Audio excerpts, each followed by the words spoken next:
ஓம் சாந்தி. நாம் எல்லாரும் தி great unlearning என்ற தலைப்பில் 16 நாட்களுக்காக பட்டி செய்துட்ருக்கிறோம். சச்சின் பாய்ஜி அவர்களின் இங்கிலீஷ் பட்டியின் தமிழ் மொழிபெயர்ப்பு. இனிய குழந்தைகளே, நீங்கள் ஒருவருடன் ஒருவர் மிகுந்த ஆன்மீக அன்போடு இருக்கணும். எந்த கருத்து மோதலும் உங்களுக்குள்ளே நுழைய விடாதீங்க. இது நமக்கு பாபா சொல்கிறாங்க. நேற்றைய தினம் நாம் மறக்க கற்றுக்கிட்டோம். முதல் சூத்திரத்தை பார்த்தோம். ஃபஸ்ட்டு ஃபார்முலா அன்லேர்னிங், மறக்க கற்றுக்கிட்டோம். அது உணர்வது, சொல்வது, அனுபவிப்பது. அதாவது எனக்கு எதுவும் தெரியாது அப்படின்னு இருக்கிறது. இன்றைக்கி நாம் நெக்ஸ்ட்டு செகண்ட் ஃபார்முலா பார்க்க போகிறோம். என்னென்னா கற்றலின் சூத்திரம். நேற்றைய ஃபார்முலா அன்லேர்னிங், இன்னைக்கு லேர்னிங் சூத்ரா, கற்றலின் சூத்திரம். சொற்கள், அதாவது வார்த்தைகள் நம்மளுடைய மனசில் ரொம்ப ஆழமான தாக்கத்தை ஏற்படுத்துது. மனம் ஒவ்வொரு சொல்லுக்கும் வேறு வேறு விதமான பிரதிகரிக்கும் இயல்புடையது. ஒரு அமெரிக்க சைக்காலஜிஸ்ட், அதாவது அமெரிக்க உளவியலாளர், ஒரு தியேட்டரில் ஒரு சோதனை வைக்கிறார். ஒரு திரையரங்கில் ஒரு சோதனை பண்ணுறாரு. என்னென்னா, மக்கள் அரை மணி நேரமாக திரைப்படத்தை பார்த்துட்டு முழுமையாக அதில் மூழ்கி இருந்தாங்க. அப்போ திடீர்னு ஒருத்தர் ஃபயர் அப்படின்னு கத்துறாரு, தீ அப்படின்னு. அது சோதனையினுடைய ஒரு பகுதி தான். அந்த மனிதனை அந்த அமெரிக்க சைக்காலஜிஸ்ட் அந்த மாதிரி கத்த சொல்லியிருக்கார்.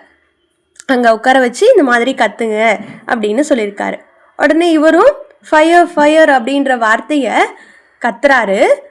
ஃபயர்னு கேட்ட உடனே மக்கள் எல்லாரும் அங்கேருந்து ஓட ஆரம்பிச்சிட்டாங்க. எல்லாரும் இந்த சைடு அந்த சைடுன்னு வெளியில் போகணுன்றதுக்காக முயற்சி பண்ணுறாங்க, ஓடுறாங்க.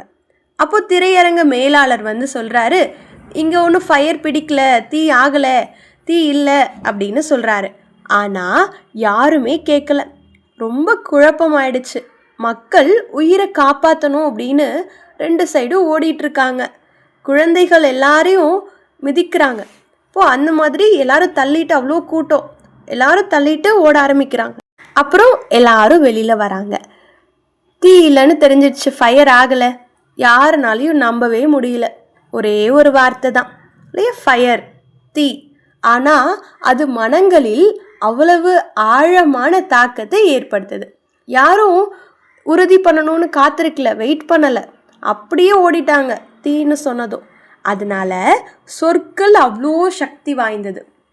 புகழ்ச்சி சொற்கள், அவமதிப்பு சொற்கள், பாராட்டு சொற்கள், குறை கூறக்கூடிய சொற்கள் அனைத்துமே நம்மளை ஆழமாக பாதிக்குது. நாம் படிக்கும் ஒரு சின்ன வரி கூட நம்மளுடைய விழிப்புணர்வில் ஒரு தாக்கத்தை ஏற்படுத்துது. அடுத்தபடி கடன் வாங்கிய உண்மைகளை விடுவது. அது என்ன கடன் வாங்கிய உண்மைகள்? வாழ்க்கைனா என்ன? இப்போது வாழ்க்கைனா என்னன்னு நம்ம கேட்டோன்னா எல்லார்கிட்டேயும் ஒரு பதில் இருக்கும் இல்லையா? ஆனால் அந்த பதில் எங்கேருந்து வந்துச்சு? அது புத்தகங்கள்லேருந்து வந்ததா, இல்லை சமூகத்திலேருந்து வந்ததா, இல்லை கலாச்சாரத்திலேருந்து வந்ததா, பெற்றோரிடமிருந்து வந்ததா, இல்லை டீச்சர்கிட்டேருந்து வந்ததா, இல்லை குருக்கள் கிட்டேருந்து வந்ததா, இல்லை சாஸ்திரங்கள்லேருந்து வந்ததா? அப்படி வந்த ஒன்றை எப்படி என்னுடைய உண்மைன்னு சொல்ல முடியும்? உண்மை அப்படின்னா ஒரு கண்டுபிடிப்பு. கடன் வாங்கிய உண்மைகளில் நீண்ட காலம் வாழ முடியாது. இப்போ நம்ம ஒரு வாடகை வீட்டில் இருக்கோன்னா வீடு பார்க்க அழகாக இருக்கும், ஆனால் அது நமக்கு சொந்தமானது இருக்காது, சொந்த தன்மை, அதில் உரிமை நமக்கு கிடையாது. அதே மாதிரி தான் வெளியிலிருந்து வரக்கூடிய கருத்துக்கள் அழகாக இருக்கலாம், அழகானதாக தோன்றலாம், ஆனால் கொஞ்சம் உங்களுக்கு ஹெல்ப்பும் பண்ணலாம், ஆனாலும் மாற்றத்தை ஏற்படுத்தாது. மற்றவர்களின் கண்ணாடியை நீங்கள் வாங்கி போட்டிங்கன்னா என்ன நடக்கும்? கண்ணாடி மற்றவங்க கிட்டேருந்து வாங்கி போட்டால் என்ன நடக்கும்? உங்களுக்கு எல்லாமே மங்களாக தெரியும் இல்லையா? இப்போ நாம் சமூகத்தின் கண்ணாடியை அணிஞ்சிட்டு வாழ்கிறோம், அவங்களுடைய கண்ணுனால் பார்க்குறோம். இப்போ நம்ம கண்ணு எங்கே போச்சு? நம்மளுடைய பார்வை எங்கே? நம்மளுடைய உண்மை எங்கே? இப்போ நாம் கடன் வாங்கிய வாழ்க்கைக்கு வாழ்ந்துட்டுருக்கோம். புத்தகங்கள், கருத்துகள், நம்பிக்கைகள் எல்லாமே வெளியிலேருந்து தான் வருது. உங்கள் புத்தகத்தை திறந்து ஒரே ஒரு வரி எழுதுங்க, வாழ்க்கை என்றால் என்ன? அந்த பதில் எங்கேருந்து வந்தது? உணர்வில் இருந்து வந்ததா, அல்லது எங்கோ நீங்கள் கேட்டிங்களா, இல்லை எங்கேயோ படிச்சிங்களா? நம்மளுடைய இருப்பே, அதாவது சில நேரங்களில் ரொம்ப செயற்கையானதாக, மேலோட்டமானதாக இருக்கு. உண்மைனா என்ன? உண்மை என்பது ஒரு தேடல், உண்மை என்பது ஒரு பயணம்.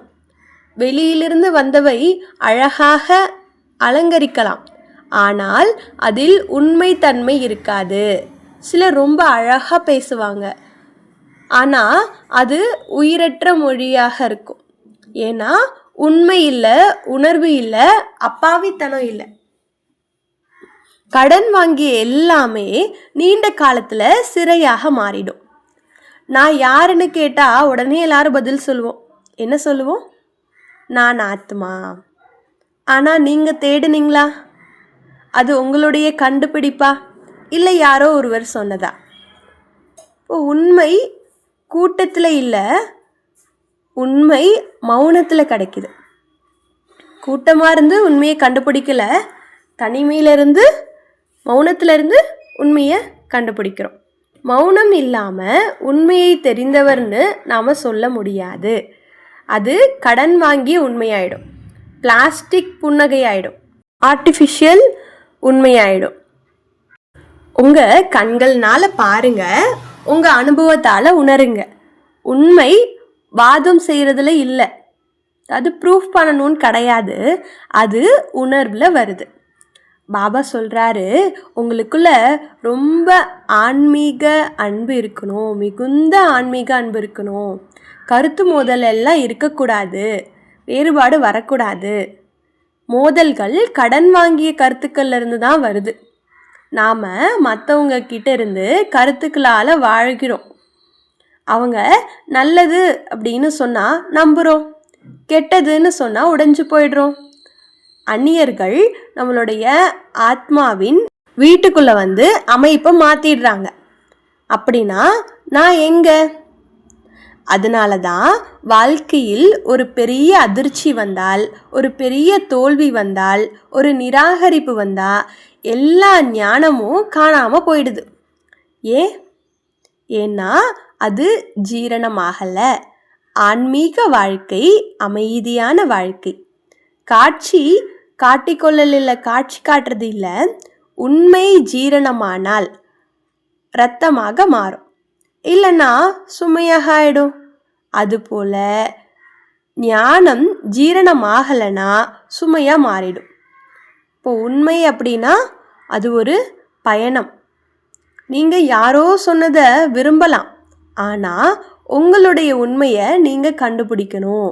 உண்மையை தேடும்போது வெறுமை வரும். எல்லா பதில்களையும் நாம் கண்டுபிடிக்கணும். எனக்கு தெரியாது என்று ஏற்றுக்கொள்வதே உண்மையின் ஆரம்பம். அறிவு சில நேரத்தில் ஆச்சரியத்தை மறைச்சிடும். சுய கண்டுபிடிப்பு ஒரு தனிமையான பயணம், கூட்டத்தின் ஒரு பகுதியாக இருக்க முடியாது. கூட்டம் பாதுகாப்பை தரும், ஆனால் இலக்கை தராது. யாராவது உங்களை காயப்படுத்தினா வலி தருது, அப்போது ஞானம் எங்க? ஏன்னா நம்ம உண்மையை உள்ளுக்குள்ளே கொண்டு போகலை. கற்றலுக்கு 7 நிலைகள் இருக்கு. இப்போ உண்மை அமைதியை தேடுது, உண்மைத்தன்மையை தேடுது, உண்மை கண்டுபிடிப்பை தேடுது. உண்மை என்பது எனக்கு தெரியாது அப்படின்றத ஏற்றுக்கொள்வதிலிருந்து ஆரம்பமாகுது. உண்மை என்பது எல்லா நடிப்புகளையும் கைவிடுறது. எனக்கு தெரியும், நான் இது தெரிஞ்சிருக்கேன் அப்படின்ற அகம்பாவத்தை கைவிடும்போது தான் ஒரு சின்ன குழந்தை போல நாம் மீண்டும் ஆரம்பிக்கிறோம். அறிவு, அதாவது நாலேஜ் நல்லது, ஆனால் சில நேரங்களில் அந்த அறிவே ஆச்சரிய உணர்வை தடுத்து நிறுத்துது. சுய கண்டுபிடிப்பினுடைய பாதை தனிமையானது, அது கூட்டத்தில் போகக்கூடிய பாதை கிடையாது. நாம் தனியாகவே நடக்கணும். ஒவ்வொரு நாளும் புது புது உண்மைகளை கண்டறியணும். கூட்டம் கவர்ச்சியாக இருக்கும், அது பாதுகாப்பு தரது போல இருக்கும். எல்லோரும் செய்வதை நாமும் செய்வோம், எல்லோரும் நம்புறதையே நாமளும் நம்புவோம். அதை பின்பற்ற ஆசை வரும். ஆனால் அப்படி போனீங்கன்னா எங்கேயும் சென்று சேர முடியாது. யாராவது உங்களை காயப்படுத்தினாங்கன்னா வலிக்குது. அன்போடு அந்த ஞானம் எங்கே? இப்போ அன்போடு இருக்கணுன்ற ஞானம் எங்கே போச்சு? யாராவது உங்களை தவறாக புரிஞ்சுக்கிட்டாங்கன்னா ஆழமான வேதனையாகிடுது. அப்போது அந்த ஞானம் எங்கே போச்சு? எல்லா யோக சக்தியும் அந்த நேரமே மறைஞ்சு போயிடுது. ஏன்? மக்கள் திடீர்னு உங்களுக்கு எதிராக நிற்கிறாங்க.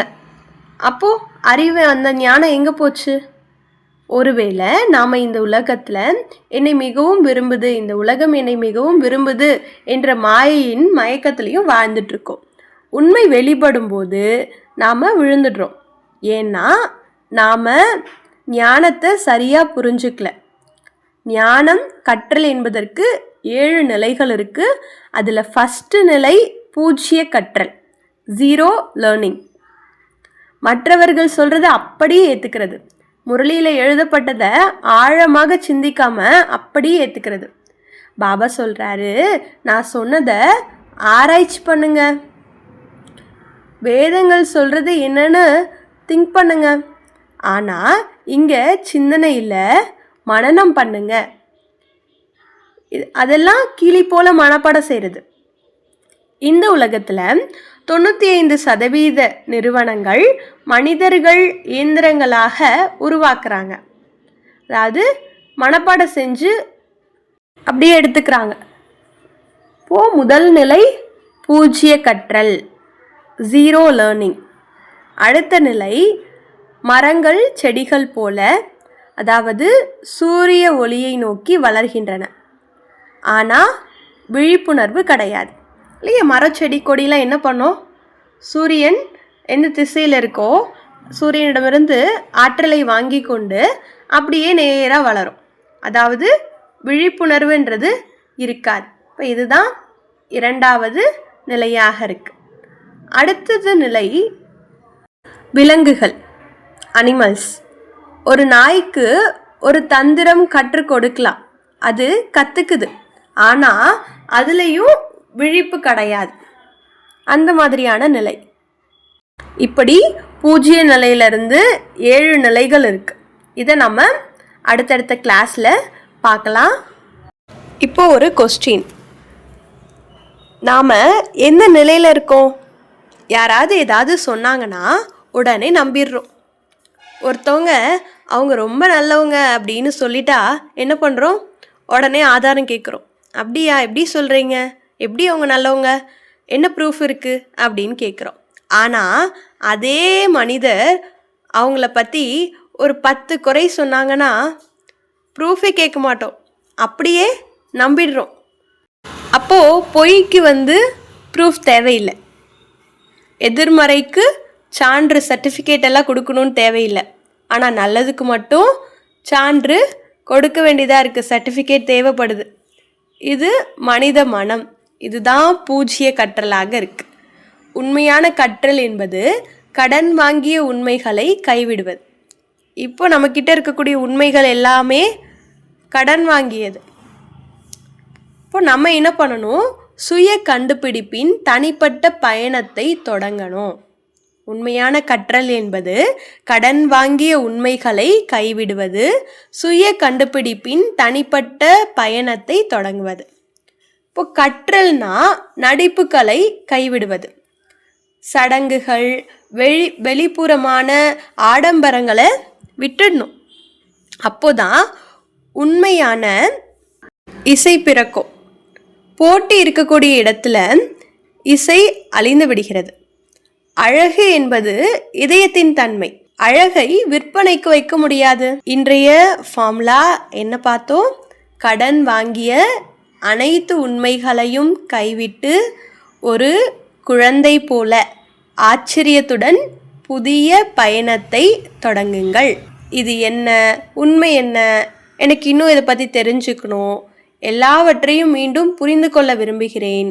சேர்த்து கொண்ட அறிவு குப்பைகளை, அதாவது ஞான குப்பைகளை எல்லாம் தூக்கி எறிய விரும்புகிறேன். அப்படின்னா என்னன்னா, தேவையில்லாத விஷயங்களை தூக்கி எறிஞ்சிடணும். இப்போ இன்றைய சூத்திரம், கடன் வாங்கிய அனைத்து உண்மைகளையும் கைவிட்டு ஒரு குழந்தையை போல ஆச்சரியத்தோட புதிய பயணத்தை தொடங்குங்கள். நல்லது. அனைவருக்கும் நன்றி. ஓம் சாந்தி.